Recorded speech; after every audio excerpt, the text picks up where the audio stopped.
Assalamualaikum warahmatullahi wabarakatuh. Jumpa lagi dengan Bang Haji Andra di Menara Langit. Ya, sambil kita nunggu subuh, saya ini baru nonton konten mantan Presiden Jokowi sang ijazah palsu ini baru mendapat gelar bangsawan dari kerajaan Lampung kali ya, gelar adat lah. Jadi di zaman ini kan negara Republik Indonesia, ya raja-raja Indonesia ini sudah nggak ada kekuasaan kecuali raja yang menjadi gubernur di daerah Yogyakarta yang merupakan khilafah terakhir dari kekaisaran Islam di Eropa. Jadi beberapa waktu lalu saya baca buku tentang Liga Kerajaan Nusantara di Yogyakarta, beli buku bekas di kampus ISI Bantul, Yogyakarta. Nah, di situ dijelaskan bahwa dulu Nusantara ini terdiri dari Liga Kerajaan Nusantara yang akhirnya pecah. Setelah pecah dikuasai oleh kolonialisme Belanda. Nah, hari ini juga muncul raja-raja yang tanpa kekuasaan ini tapi dengan dandanan-dandanan mewah yang beberapa saya kenal. Tokoh-tokohnya seperti Andi Ahmad, pernah jadi bupati di Lampung Tengah, pernah ditahan. Lalu hari ini bekas gubernur Lampung Arinal Junaidi juga sedang ditahan. Dan setahu saya ada sekitar 10 bupati di Lampung ini yang pernah ditahan terlibat korupsi. Termasuk kawan saya ada Mustafa, Bupati Lampung Tengah. Jadi Mustafa ini dulu pernah memborong pekerjaan rumah adat punyanya Hari Rama. Saya pernah ketemu Hari Rama ini di pencalonan gubernur Lampung tahun 2002 yang dimenangkan oleh Aljir Dianis Tabrani yang tidak dilantik. Jadi ini Jokowi ke Lampung lalu masuk ke kerajaan Lampung. Yang dulu kita kenal dia dulu Raja Jawa. Ya, di luar pengakuan dari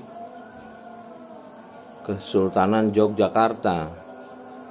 Tapi rakyat-rakyat di Jawa itu menganggapnya Raja Jawa. Jadi Jawa ini adalah nama yang diambil dari kolonialisasi Jawa. Karena dulu Belanda itu pasukannya itu dari Afrika, Jawa, Kongo. Makanya tentara kita di Kongo itu memang seperti pahlawan karena memang ada historis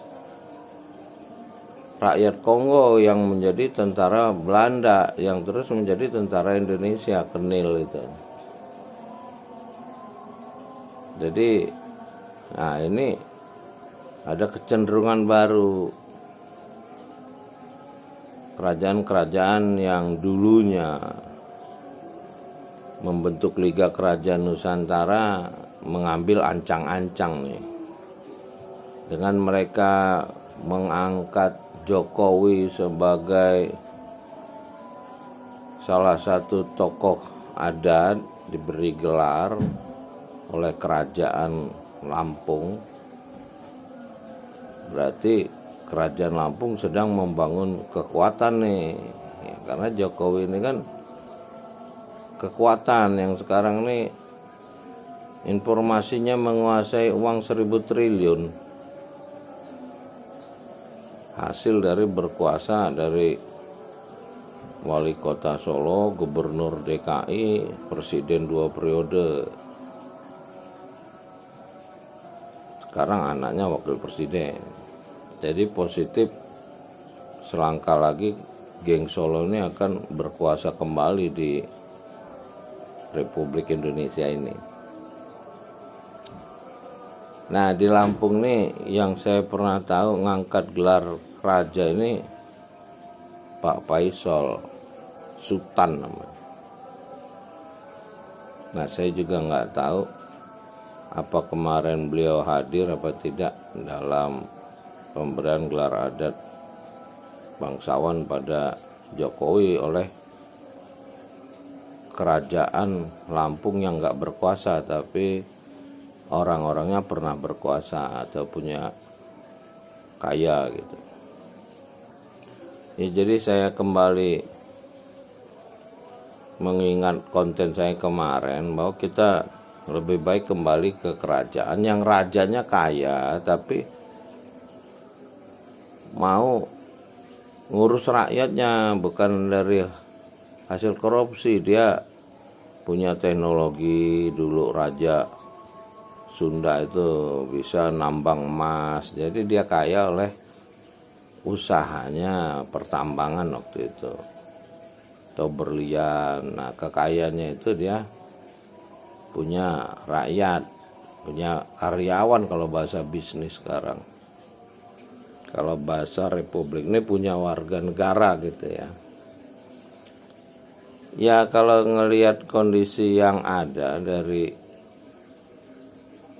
pemberian gelar adat itu, saya nggak mendengar ada nama salah satu sultan yang baru diangkat oleh 4 marga kalau nggak salah, Pak Faisal, yang anaknya sekarang menjadi gubernur Lampung.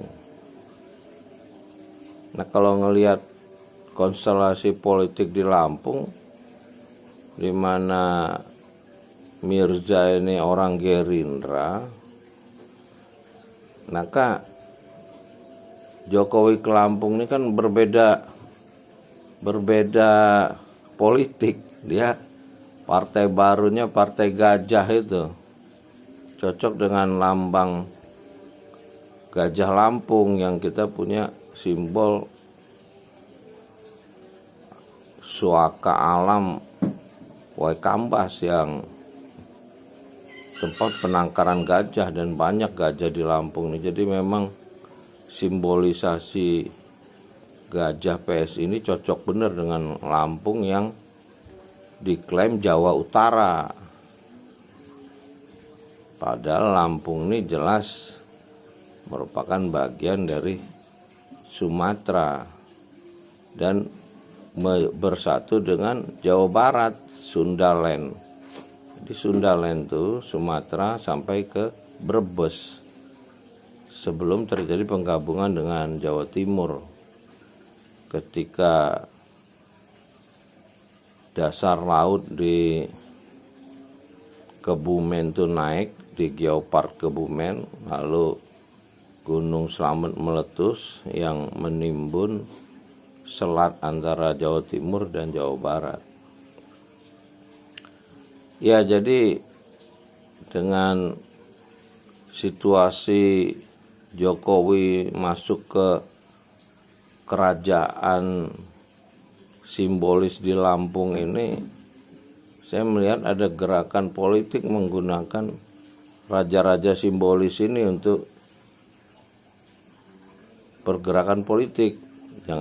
Yang saya amati ini Liga Kerajaan Nusantara ini sepertinya ada yang mau memanfaatkan juga, karena raja-raja yang ada ini udah raja-raja lemah, raja-raja yang terlibat dalam politik korupsi.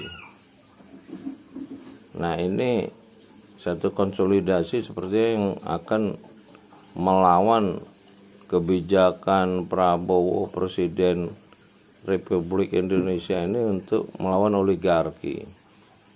Nah, oligarki ini sepertinya mulai mencari baju-baju baru ya. Salah satu baju yang dipakai ini kalau ngelihat Pak Jokowi ini baju kerajaan.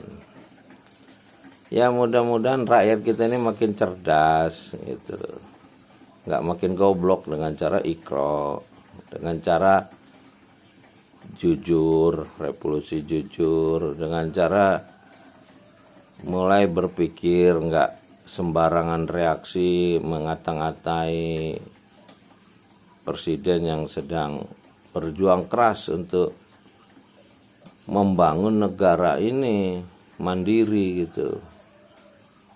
Ya mudah-mudahan Indonesia jujur, Indonesia mandiri setelah 100 tahun proklamasi ini bisa kita wujudkan bersama. Kalau rakyatnya cerdas, makanya ada amanat di Undang-Undang Dasar 45 itu mencerdaskan bangsa.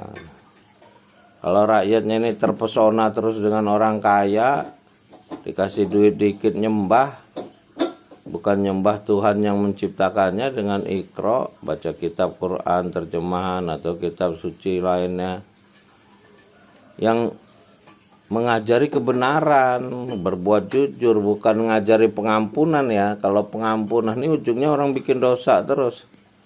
Ini kan ajaran Katolik di Eropa sendiri diprotes, lahirlah Protestan gitu.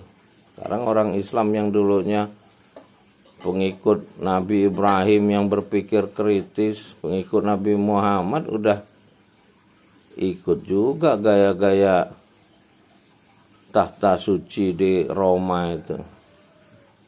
Itulah lahirnya kekaisaran Islam di Eropa itu. Yang terakhir ada di Yogyakarta ini, Sultan Yogyakarta. Ya alhamdulillah Sultan Yogyakarta ini sederhana seperti yang ditunjukkan Sri Sultan Hamengkubuwono IX yang berjuang untuk cerdaskan bangsa. Ya mudah-mudahan makin banyak ya orang jujur, itu yang penting dulu. Coba dimulai Nabi Muhammad itu sebagai orang jujur, baru dia bisa menjauhi maksiat. Coba orang jujur ini nggak mau maksiat, baru dia dapat bisa belajar kitab.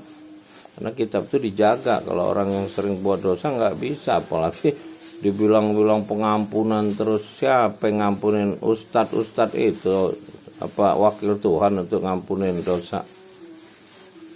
Tuhannya aja mesti dipelajari dulu. Di kitab itu kan Tuhan tuh Robbil Alamin. Kita berlindung terakhir dengan Auzubirobbinnas. Nah ini kan kalau kita belajar benar, kita tahu Tuhan yang benar itu. Ya sampai jumpa lagi dengan Bang Haji Handra. Terima kasih sudah menonton. Mudah-mudahan bangsa ini bisa selamat dan membangun dunia ya, sesuai dengan amanat Undang-Undang Dasar 45, menjaga perdamaian dunia. Terima kasih, sampai jumpa lagi.